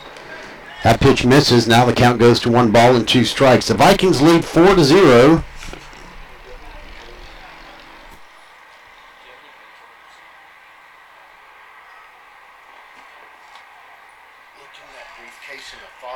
Throw to first. De La Parra back. The smaller one. There might be something in there. I'm not sure. It might be my big suitcase, though. Medina looks in the count 1-2. Fuller, and there's strike 3. The batter's out. Runners going toward the second. And he is you better get back on. He thought he was out, I think. He came off the bag, but they missed the tag. So there's a strikeout on Colt Fuller. Strikeout, runner advances. Number 1, Evan Selm.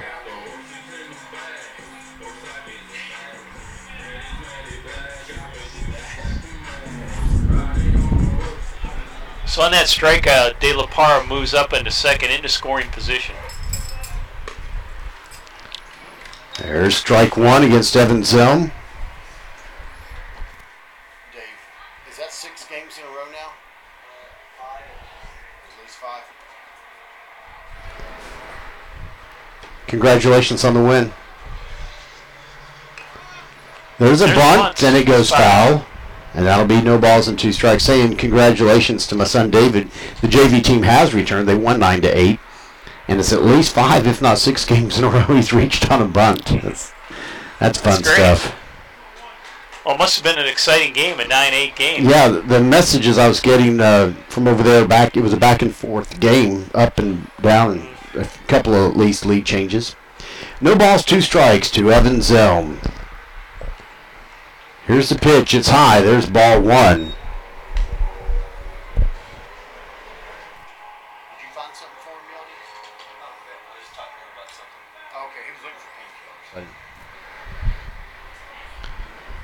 One ball and 2 strikes to Evan Zelm. Swings. That's going to go into foul territory. Out of play in the bullpen.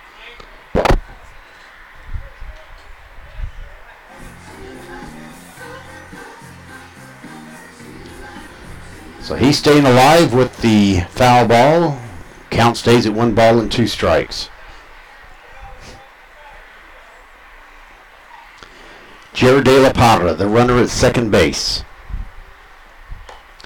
Stays high, ball 2.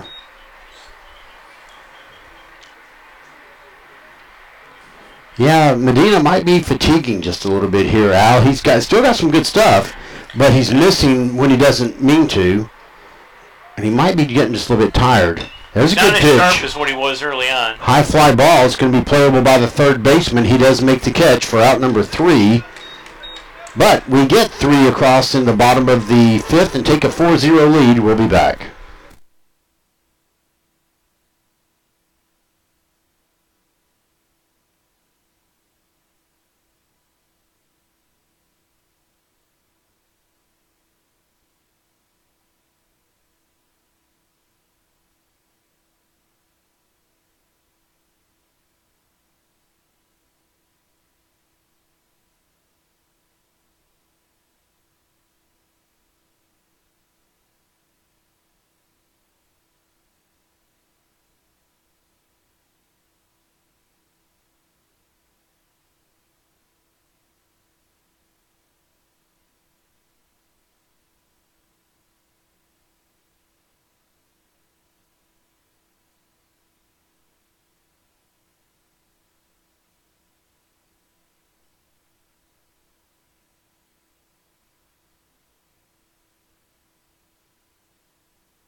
Anthony Hernandez is the leadoff hitter for the team. He's leading off here in the top of the 6th.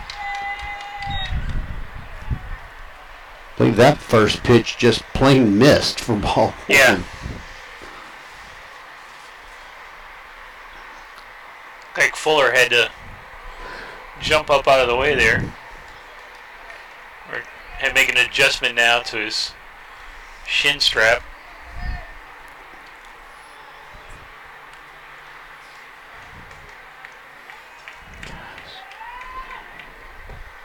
Swing and a miss for strike 1. Do you mind just moving that around a little bit, or see, push the button on it once and see how many bars are getting signal? Yeah, just push it once. Sorry for that. I don't have my mic turned off while I'm giving some directions here. 1-1 pitch. Misses outside, ball 2. 2 bars. See if you can put it up on the windowsill. See if we can find somewhere where we get 3 bars. But where it's laying flat, so you know. Did you stand out? Okay. Is that green? Yeah. Okay, leave it right there. Thanks. Thank you, Yachty. Okay, sorry, we trying to move our hotspot to a place that'll give us a good signal, but it's getting tricky with us tonight again. I think it's 3-1 because Kino's going out to talk to him.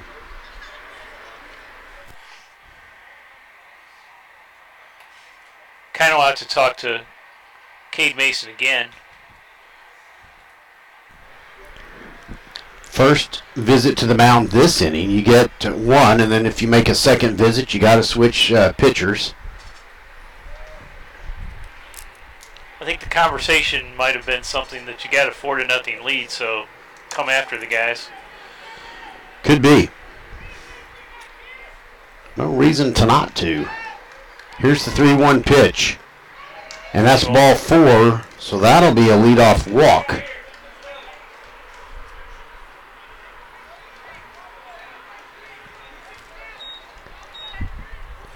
The next batter is number 3, Isaiah Ortiz.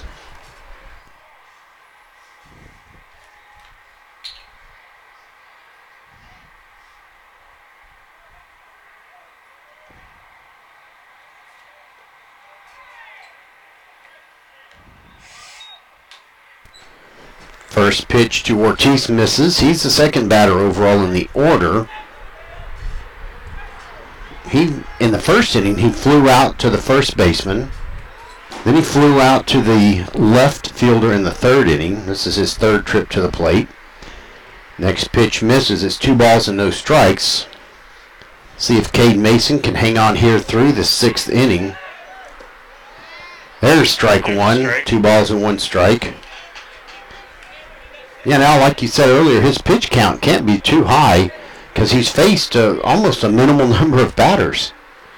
Nobody warming up in the Viking bullpen. This has been the first time Mason's struggled with his control to these last 2 batters. We'll see. It's been 3 up, 3 down, 3 of the previous 5 innings. Only 3 other people reaching first base. The 4th one coming this inning. Vikings lead 4-0, top of the 6th. That pitch misses. It goes to 3-1. Nobody out. Runner at first base.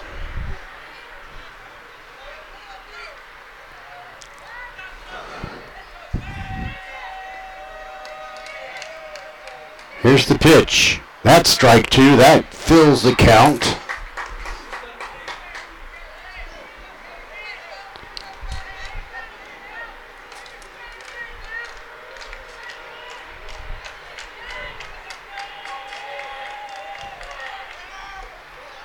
Payoff pitch. That's ball 4, so now we've got the first 2 batters on, just like what happened back in the 3rd inning. The first 2 reached. But that was the number 8 and 9 batters.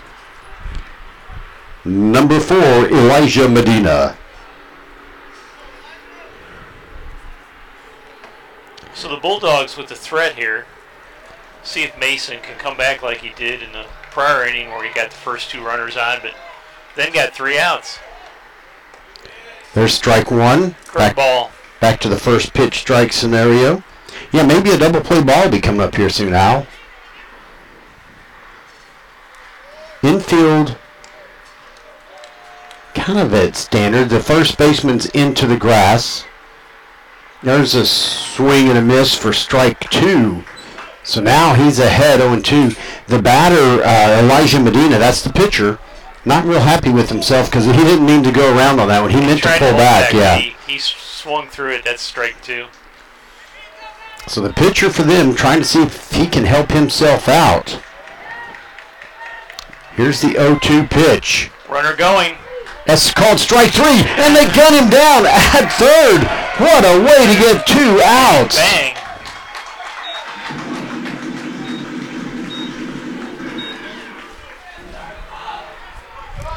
Wow, what a play by Colt Fuller after the strikeout. Fuller got the lead runner, Anthony Hernandez, with plenty to spare. So number 20, Eric Hernandez. Just like that, Mason is out of the jam. Wow. Now 2 outs and a runner at second. Ground ball goes foul off the third base line, so he'll start with an 0-1 count. I think Mason has at least 15 first pitch strikes this inning. Yeah. This game. Bill, it's hard to understand there what the Bulldogs are doing there. You're down 4 runs. Why are you running when you're down 4 runs, even? When it's not sure, yeah. Yeah. That pitch sails outside, evens up the count at 1 ball, 1 strike. Yeah, why take too many chances and waste runners that could get you back into the game? But now, yeah, you're still down 4-0 and 2 outs, 1 on. This is the cleanup hitter, Eric Hernandez. He's the DH tonight. Batting for the right fielder, Gustavo Silverio. Ground ball to the second baseman, takes a hop. Throws across from Cameron Weil to Braden Chambers for out number 3. Nobody scores. And they're out of the inning. Out of another jam. It's still 4-0. We'll be back.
All right, so Nate Howe comes up to the plate to lead off for the Vikings, bottom of the 6th inning.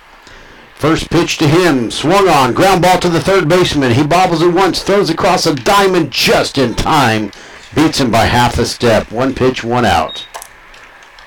Strong throw by the third baseman, Luis Gomez. Number 2, Cameron Weil.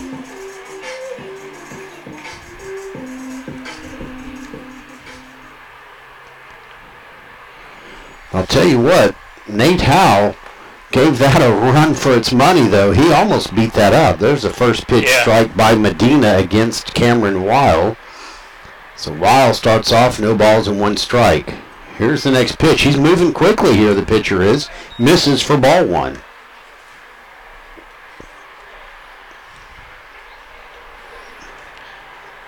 But Gomez at third showed a strong arm there on that throw. Definitely. Yeah. Hopper that goes to the first baseman, picks it up. He'll make the unassisted out, so we'll call that a G3. And now all of a sudden there's 2 outs. Number 7, Harrison Griffith.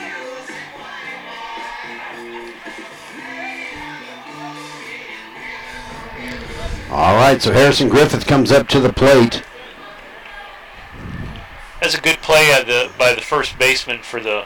Oh, hit him. Wow, first pitch hits him. On that prior play, I wanted to say good play by the first baseman, George Lara, for the Bulldogs.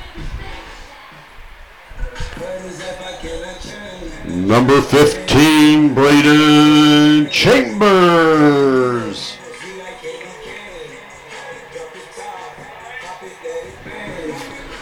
All right, so Braden Chambers comes up to the plate. The leadoff batter got on. Yeah, Excuse me, not the leadoff. Yeah. First 2 were outs. Yeah. The leadoff with the 2-out rally got on. That pitch, that hit goes foul. Go ahead, Al. On the prior play is a good play by Lara. Because it was an in-between hop. And he came in and got it and picked it. And if he would have waited on that ball and if it would have come to him, it could have possibly, Good observation been there. an error, or he would not have been able to make the play. High fly ball is going to be possibly catchable by the third baseman, and it is. And there's out number 3. It's still 4-0. We'll be back for the final inning in just a few moments.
Well, Al, it's the final countdown, the 7th inning. Swings on the first pitch. It goes foul for strike one. And Gomez made the last out of the last inning, so as usual, he's leading off, right? That's it. As happens.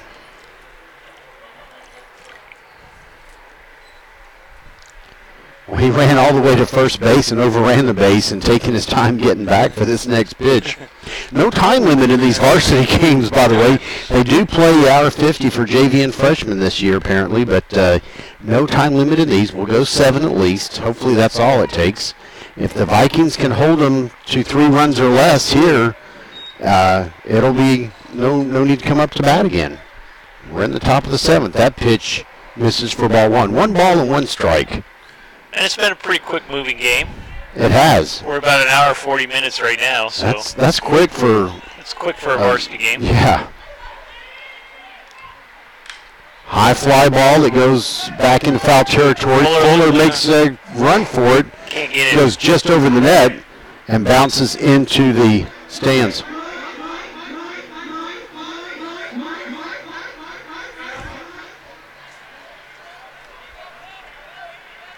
Why didn't I see those Trimble Tech fans just jumping out there for it, Bill? What happened there? I don't know, but I will say one young lady is holding a baby, and she did a great job of protecting that little baby. That baby. Yeah, that was the key thing to happen right there, so she gets credit for that. 1 ball and 2 strikes. Here's the pitch. Reaches out, swings for it. Griffith picks it up at second, throws over to first. Chambers stretches and makes the catch.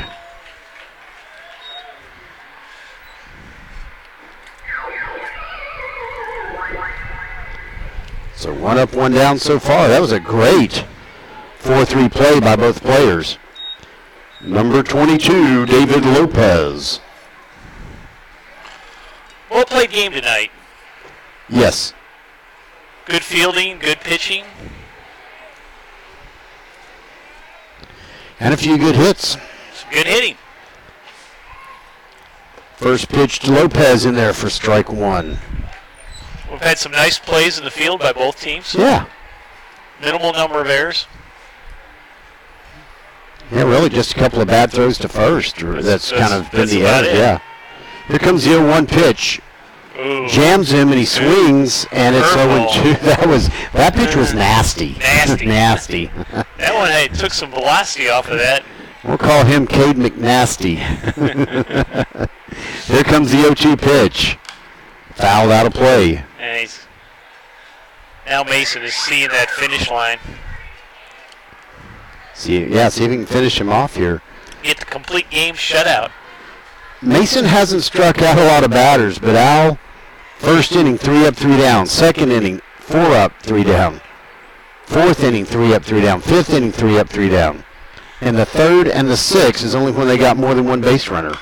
High fly ball to left field. Evan Zelm has it played. Makes the catch for out number 2. So we are 1 out away from ending this game. Well, the key moment of this game, I believe it was in the third, Bill, when Trimble Tech had the first 2 runners on. He got a big strikeout in that inning. The next batter is number 1, George Lara. All right, so George Lara comes up to the plate. First pitch to him, outside for ball 1. So the Bulldogs now down to their final out. It would be nice to sweep these Bulldogs and increase our winning record in district play. Here's the 1-0. Foul straight back towards us. I saw the reflections come up. Thank goodness for netting. All right, 1 ball, 1 strike. 2 outs, we nobody don't have on. to make any plays back here with that netting. Well, rarely. Rarely. Have you ever been up here when one's come in the window? I have not. You haven't yet, yes? About every other year we get one. Or do, actually. All right, Colt Fuller tries to frame that one, but that was just on the edge of the county line, so that's ball 2. You can't frame that. No, can't frame that. All right. That was not in the house. 2 balls and 1 strike. Here's the pitch. That's a strike. He went, strike 2. Either he went or the umpire called it, but either way, he calls strike 2. Curveball, that off-speed curveball that Mason's thrown very effectively all night. All right, 2's across. 2 balls, 2 strikes, 2 outs. Here's the pitch. Ground ball to Cameron Weil at short. He throws across, and he pulls him. Oh, I thought he pulled him off the bag. And I think Braden Chambers pulled his hamstring or something because he stretched and reached out for that. There is going to be a talk between the umpire and the coach. Now, I think, seriously, Al, I think he's got a legitimate complaint here that I believe Chambers come off the bag. Now let's see, the 2 umpires are going to talk. They're going to have a discussion. And let's see if the home plate umpire. The teams are coming out, lining up like it's the end of the game. It may not be. And it's confirmed that he was out. He confirmed the out. Okay, I think it's a bad call, but it goes either way sometimes. So that's the ball game. We'll be back to wrap it up in just a moment.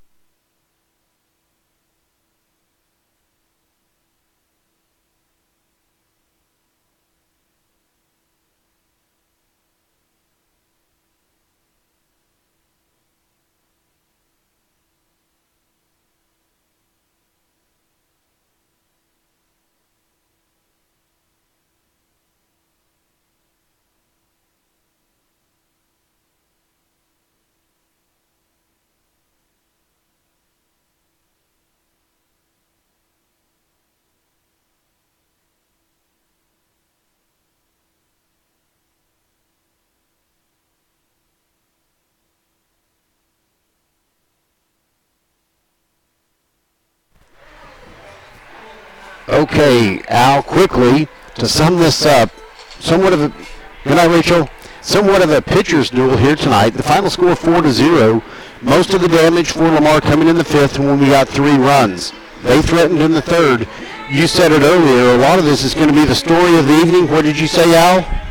Well, it's good pitching tonight, good fielding tonight. The story was in the couple innings where the first 2 batters got on. For Trimble Tech, I believe it was in the 3rd and the 6th. Cade Mason was able to get out of those without giving up any runs. In fact, he got a double play ball there in the 6th, got a key strikeout there in the 3rd. Although you noted that he didn't have a lot of strikeouts tonight, but he got a key one there in the 3rd when they had the first 2 runners on and nobody out. Yeah, and that was his 4th strikeout of the game. Yeah. Like you say, it was key. Timely. So some effective pitching, very efficient pitching by Cade Mason. I don't know what his pitch count was. Pretty low. He had a very good strikes to balls ratio tonight as well. Exactly. Yeah, a lot of first pitch strikes. I have him at least 18, I think, first pitch strikes, which is great. Yeah. He pitched for contact. He let his defense play because, like you say, only 4 strikeouts, but a lot of fly balls. And so that means the batters are coming up under it. He's got something that's being tricky for them to read. He pitched the whole game.